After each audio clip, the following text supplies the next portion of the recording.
Alors l'objectif de cette vidéo, c'est de voir comment on peut tracer une courbe conductimétrique en utilisant Regressi, donc une courbe conductimétrique qu'on aura obtenue au préalable, soit par une expérience, ou soit par une simulation, et comment on va voir comment on peut, par Regressi, la tracer et la traiter, et essayer de retrouver notamment le volume équivalent.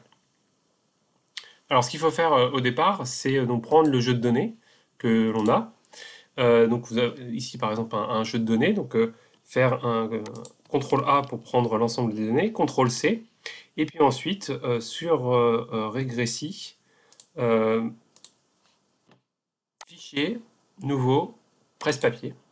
Et donc apparaît ce graphe, donc cette courbe productimétrique de la conductivité en fonction du volume.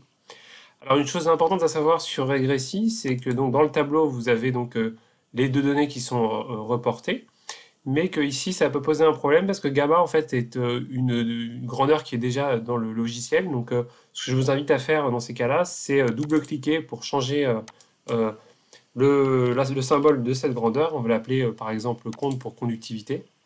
Et ici donc on peut laisser V pour le volume. La chose qu'on peut voir ici, c'est que cette courbe conductimétrique présente deux segments ici de courbe qui ne ressemblent pas du tout à des droites parce que c'est donc les effets de dilution. Donc, ce qu'il faut faire, c'est la conductivité corrigée, tracer la conductivité corrigée. Donc pour ça, on va la tracer donc dans Regressi et créer une nouvelle variable qu'on va appeler conde-corps pour conductivité corrigée, qui est égale à la conductivité, donc qu'on a appelé conde, fois le volume total. Alors ici, c'était expérience pour laquelle le volume initial était de 20 millilitres, plus donc le volume ajouté, divisé par le volume initial. Et donc en faisant ça, si on fait mise à on devrait avoir la nouvelle grandeur qui se crée. Alors vous voyez ici qu'il y a une petite erreur, il faut vraiment faire attention, c'est que faut vraiment que ce soit écrit comme indiqué dans le tableau. Donc là, il y avait un C minuscule, et en fait, il faut mettre un C majuscule.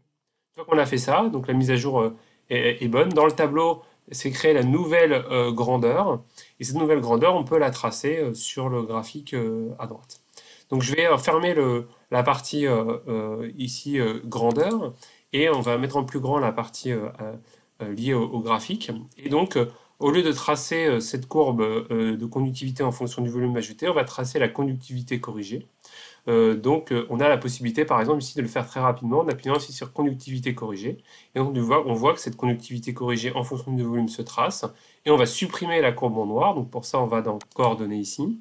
Et on va garder que cette droite-là, donc cette courbe-là.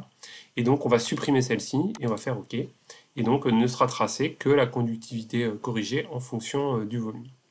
Alors, une fois qu'on a cette courbe de conductimétrie, on voudrait déterminer le volume équivalent. Alors pour ça, on va dans modélisation. Et dans modélisation, on va dans modèle. euh, et on va appliquer un modèle affine. Et donc on voit qu'apparaît c'est une droite ici, donc avec qui va prendre en fait ici l'ensemble des points. Et les bornes correspondant à l'ajustement numérique sont données par ces deux triangles, donc la partie droite ici et la partie gauche ici. Donc si on veut traiter segment de courbe par segment de courbe, on va en fait diminuer les bornes et faire en sorte que les bornes soient plus petites, et donc juste pour ce segment à gauche. Et donc on voit ici qu'il y a eu donc un ajustement numérique, une régression linéaire qui a été faite sur ce segment de courbe. Et donc on peut l'ajuster, mais bon, normalement c'est fait automatiquement. Et ensuite on peut rajouter une deuxième modélisation pour essayer de faire une régression linéaire sur le deuxième segment de courbe, donc à droite. Et donc dans borne et nouveau modèle. Et donc on va avoir un carré ici qui va nous indiquer en fait, qui va nous permettre d'indiquer les bornes. Et donc on va indiquer ces bornes-là. On va indiquer ici que c'est aussi un modèle affine.